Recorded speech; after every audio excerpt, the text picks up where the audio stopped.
Hey everybody, welcome to Reactivation2 Reloaded. Letting a few more people just get signed in. Hope you're all doing well. Hump day today, Wednesday, halfway through the week.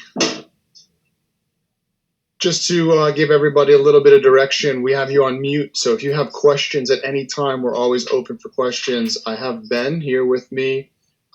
You just type in your questions. He will unmute you if you want to speak as well. But typically when you type in your questions, Ben will be happy to let me know that you're asking a question. So the chat is there, and I think Ben's typing to you now. So just know the chat option is there for you, and would love your questions at any time. This webinar is for you. We're excited to have you here. Appreciate everybody. Maybe anybody went to the dental show. Give us a chat. Say who you went to the dental show this past weekend in Birmingham. It was amazing. Anybody have any technical difficulties? Can you hear me loud and clear? Just put a little chat down there. Get started in another minute. What's that? Yeah, you could put a 1 in the chat if you can hear me. 2 if you cannot. So 1, yes. 1, oh, awesome. You guys are awesome. Thank you. Great. Now I know you guys are there. Awesome. I don't see any 2s. Thank you guys, Elizabeth, Emma. Awesome. So we're going to get started in another 30 seconds or so, just letting more people sign in.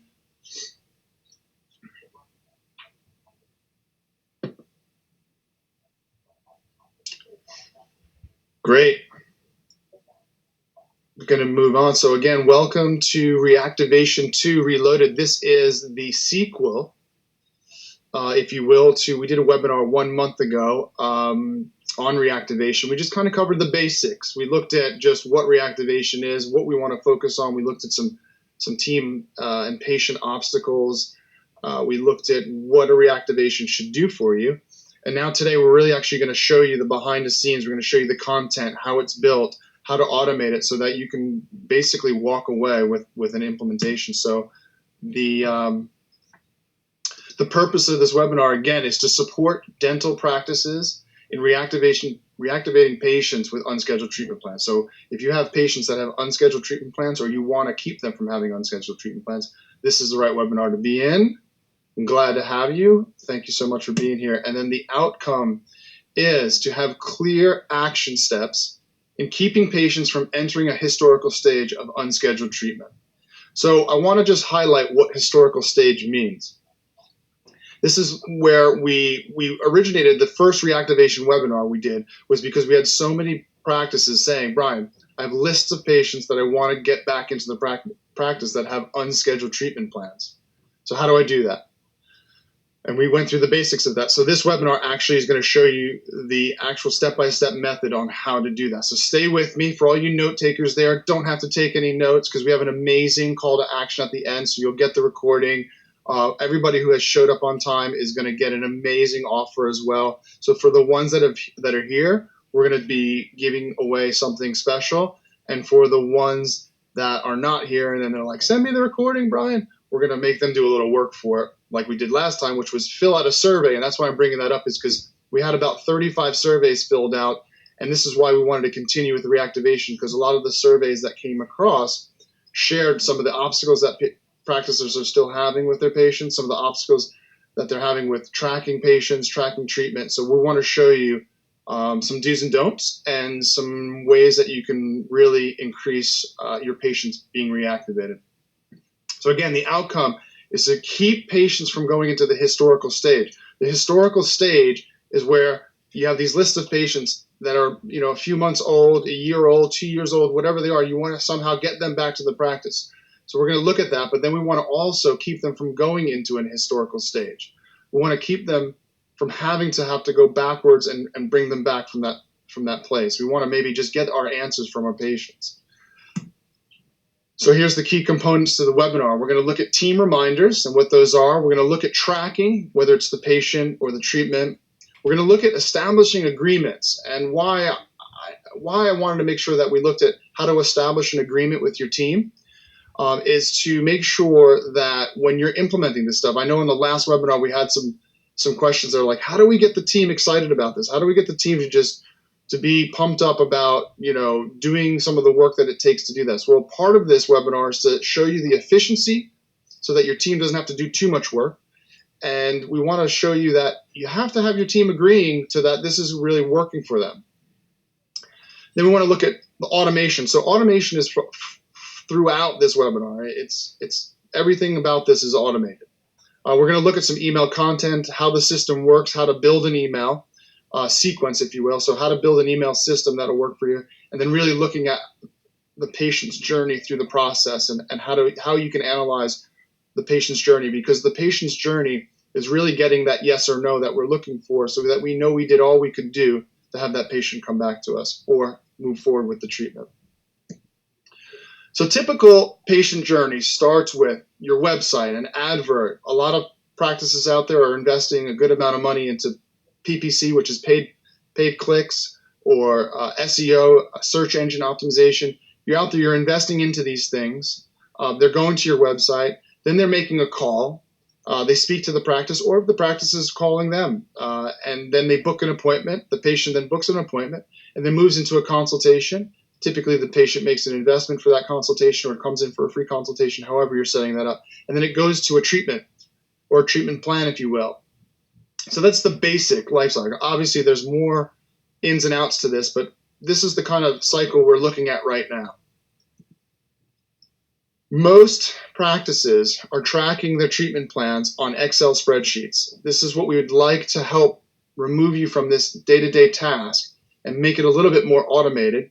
And we'd like to highlight in this segment of this webinar is that your Excel spreadsheet does not provide any reminders to follow up with these patients. It only works if you open the Excel spreadsheet, read it, and follow strategic notes. And today I was actually in a practice, and the team coordinator said, "Brian, I have every single patient I ever spoke to on an Excel spreadsheet." I was like, oh my goodness. That's a lot of patients. She's been with the practice for 2.5 years. She has every single patient she ever spoke with detailed notes. That's amazing, great work. That spreadsheet does not tell her when and who to call, except for if she takes good detailed notes. So if she forgets something or just is too busy that day or has to be sick that day, there's no reminder that maybe another team member could pick up where she left off unless she's doing it a very specific way. And what we want to do is highlight in this webinar that you can have that, still have that trackability, and then have the ability to have those reminders and have that patient be followed up with appropriately based on setting the right criteria for your practice. So back to the life cycle of the patient. We have either their scheduled in treatment plan or their unscheduled treatment plan. What I look at this is the yes or no. And if you were on the last webinar with me, like some of the other practices that I speak to on a daily basis, that yes or no is much better than that ambivalent area where we just don't know where the patient is. They're not responding to phone calls. They're working out objectives with their spouse. They're just not moving forward. So there's this in-between gray area, and that's what this reactivation does for us. It automates the ability to communicate with our patients so that we can automate how we can be reminded to speak to our patients, and then have the ability to send messages to our patients. If we can't reach them via telephone, we want to reach them in other forms of communication, which we're going to go through. So patient obstacles. I want to highlight that last time we looked at, like, patients have obstacles. They have money. They don't see dentistry as investments. It's our job to build value. It's our job to show them why moving forward with treatment is really going to benefit them, because they raised their hand, they've come in the practice, they've booked a consultation, they've had a treatment plan presented to them, but yet they didn't move forward. So there's plenty of obstacles. But really, this webinar focuses on some of the team obstacles. We just looked at one where we saw an Excel spreadsheet that just, has patient's name, patient's treatment, has some notes, and their phone number to make sure that we call them back and follow up with them.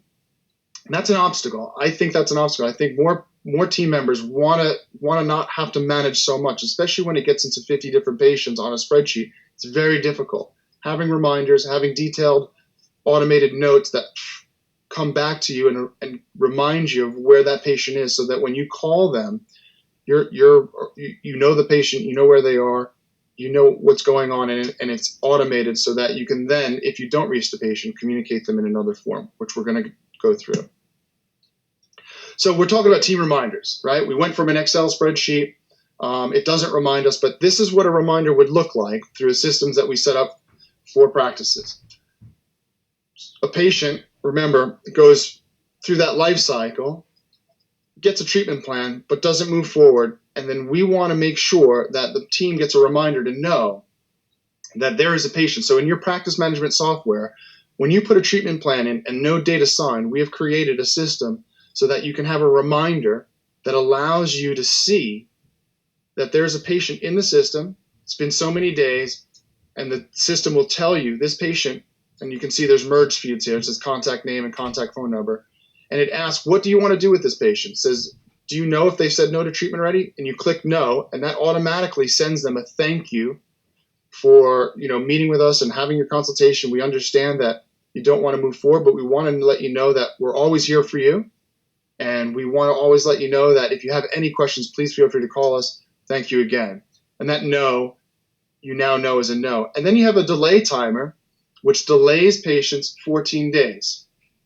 So again, for some people that are just jumping in, I see people signing in. This is a task reminder or team reminder that allows the teams, the TCOs, the reception, whoever wants to receive these emails to follow up with the patient, gets a reminder, knows the patient's in the system, sees that the patient has treatment, might call the patient right there on the spot. This is what I recommend you do, is you call that patient right there on the spot. You say, hi, you have a treatment plan, you haven't moved forward. What can we do? How can we help you move forward? And if they say, you know what, I went with another practice or the price, then we work on those objectives. If they say no, again, you click no. It sends a thank you email. You can click the delay timer, which means like that this patient's going to be on vacation, or you still want to work through some things, or they said, call me in 2 weeks. And you can click that delay timer every 14 days until the patient books, so you always have that reminder coming to you.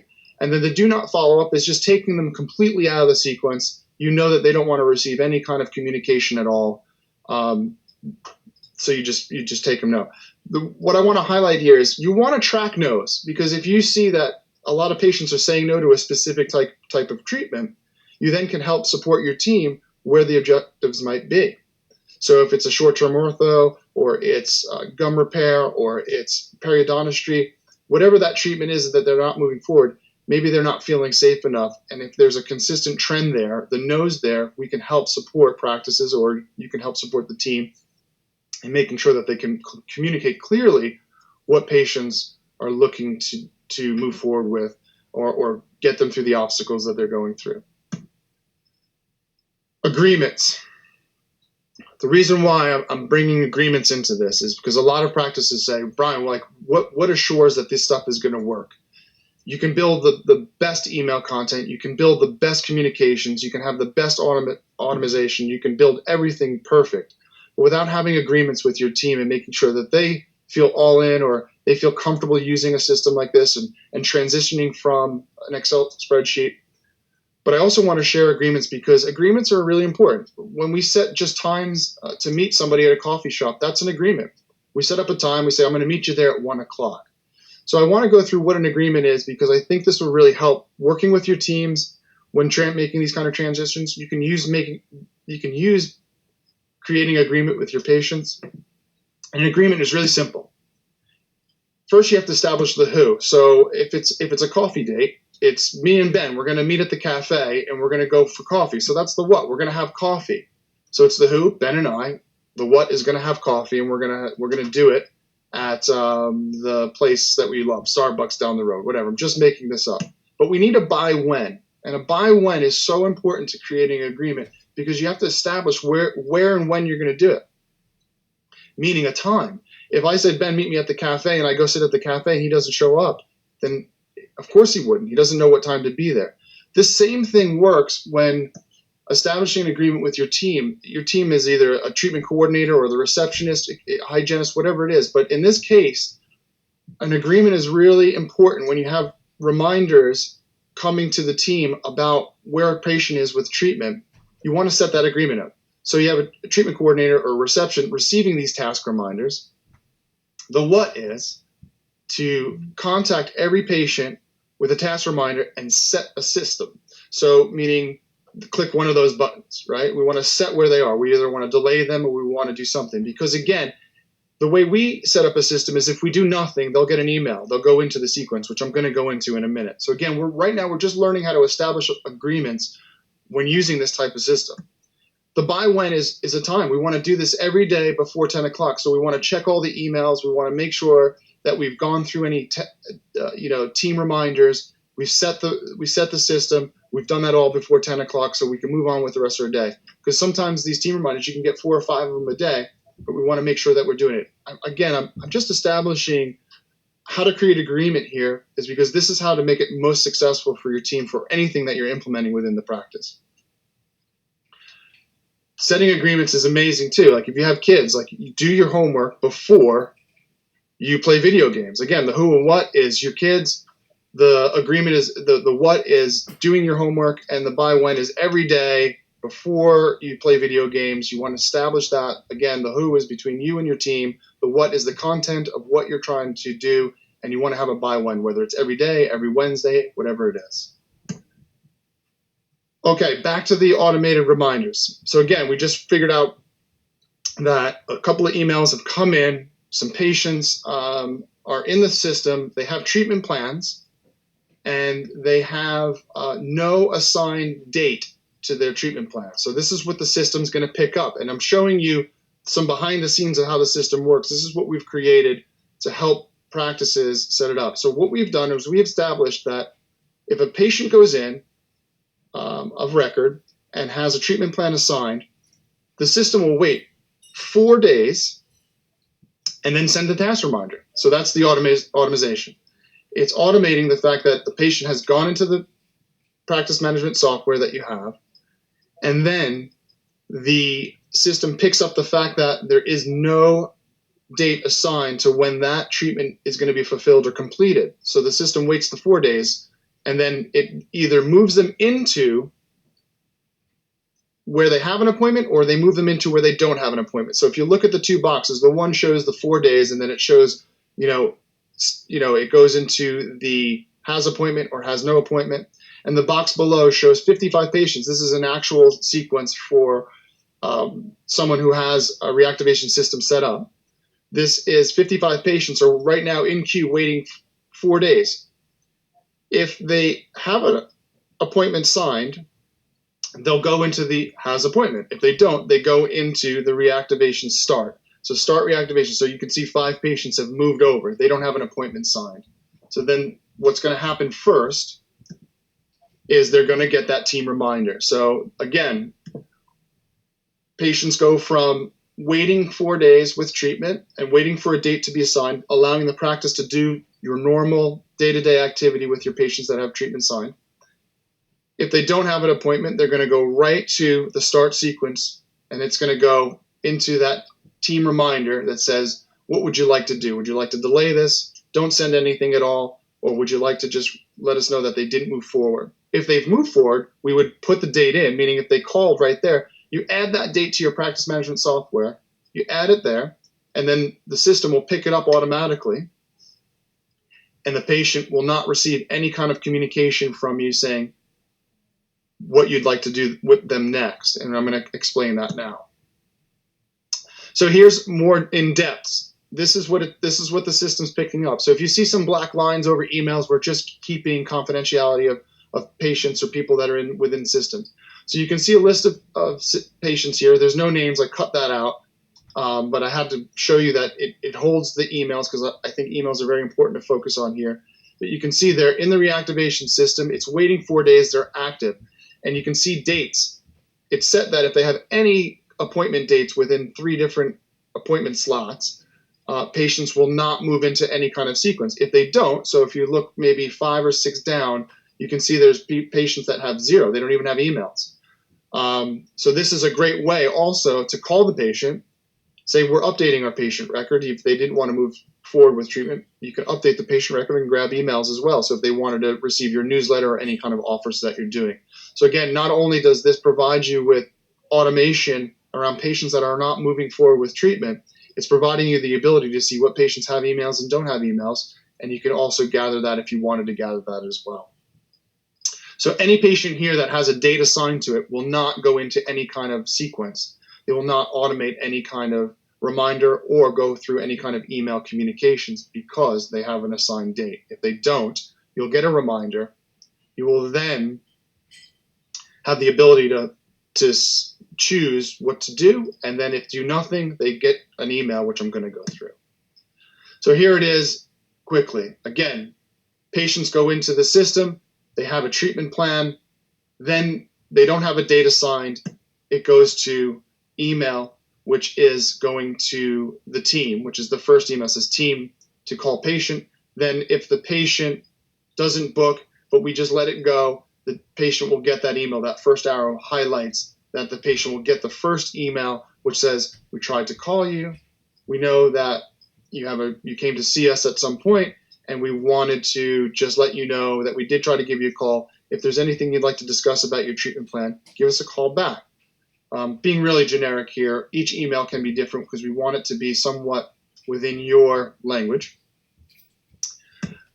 Email 2 would go out if, again, we would set this to a point of like 2 weeks later or a week later, depending on what we feel is the right approach with your practice. Email 2 would go out. And this is not something about, call us or anything. This is about just obstacles that most patients go through, where we're sharing with them that there's other patients out there like you that have had a treatment plan, and it might have been something about investing into your dentistry or fear or things like that, in which we can help you overcome. Some practices then will have another reminder saying, so this patient still hasn't booked, just so you know that they've gone through the treatment, the sequence twice, they've gone through the sequence and got 2 emails.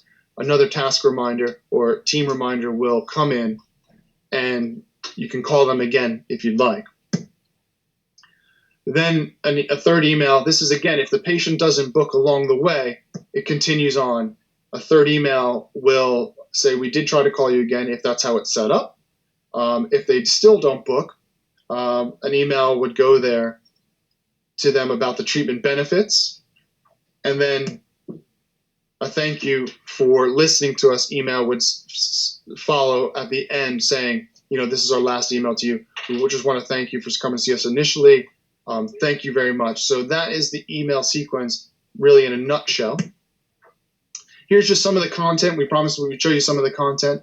So when branding your emails, this is where your logo would go. This is where you want to really offer the safety that patients feel or the education that the patient needs to move forward with the treatment. So some of these here highlight a little bit about what they might be thinking. I threw some information there about connecting hygiene with oral systemic health. That's been very effective. But I want you to really look at the fact that these emails are customized. They still carry your brand. They still carry a personal touch with, you can see the merge fields there of contact name. And it also has on the bottom, your treatment coordinator's name would go there. These are so that the patient knows that that's the treatment coordinator who's speaking to them. So there's the email content that typically we would suggest using within your emails.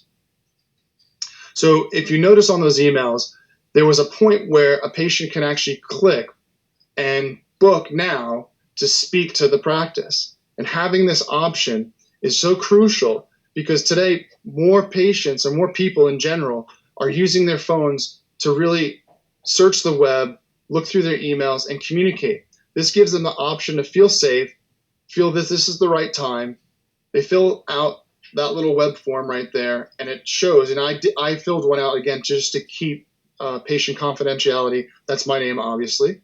That's my number, and I just put in a date and time. And these are actual appointment settings that practices are getting so that patients can be called and then booked in.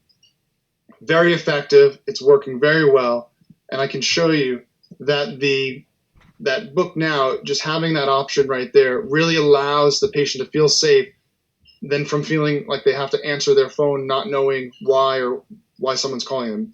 They're paying attention in a different way. So here's an actual patient's journey.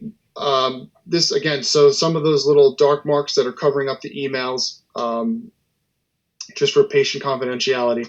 I really wanted to highlight this one specifically because you can see the patient open the first email, read it, and this is a hygiene recare sequence, reactivating recare patients. Open the first email and then didn't open the second one. Open the third email and then didn't open the fourth one. And then on the fifth one, the patient clicked. So going back to that nurture sequence I showed you, why would someone need to see that many emails? It's just how patients are responding. You can see the patient clicked and then filled out the web form, and then the patient was booked in. That booked recare hygiene in blue up there, I'll see if my arrow can show you. That's where the patient clicked and booked in to have a TCO call. And then the other blue above that is the practice confirming that they did book in and did move forward with treatment. So there's a patient's journey. There's a patient, again, receiving emails one after the other. Some they don't. I wanted to highlight there's plenty of emails that we've seen open in the first email. And go ahead and book right away. So this was just a good one to highlight. Sometimes it takes a couple more.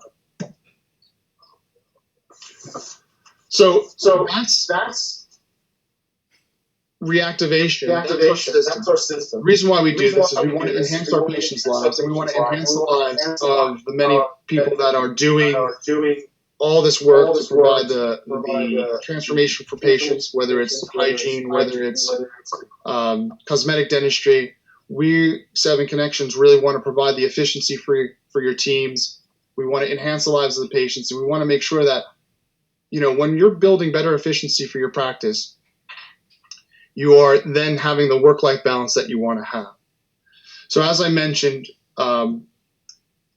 stay in there with me. We have an amazing call to action. You're with me. I love the fact that everybody here is still here. This question mark here is to allow you to ask some questions. Ben's on the chat, and if you really want to just raise your hand, you can do that as well. We'll turn off your mic and you can speak to me, if that's something that you want to do. So I'd love to just open up for some questions at this point. Would love to hear from you.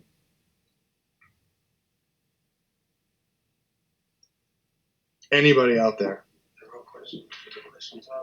So he says, is our practice software exact? Is that compatible with Infusionsoft? Yes.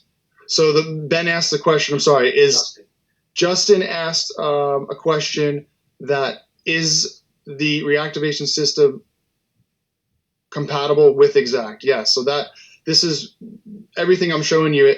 Actually, in this sequence is all what I'm showing you is actually communicated from Exact to Infusionsoft. That's how you're tracking this. This is putting more legs to your current practice management software. Any other questions, Ben? Yeah. Who is it? No, it's just mainly about the effect. There was a slight echo there. Just about can it be integrated into any practice management software? So currently we're working with Exact and R4. As we evolve, OrthoTrack as well. Sorry, Ben was correcting me. So currently we're working with Exact, and this has all been beta tested and working currently with our clients in Exact and R4 and OrthoTrack as well. As we evolve, we are looking at different options. So is there a specific software that who was the person asking the question about? Conrad, can you tell us what software you work with?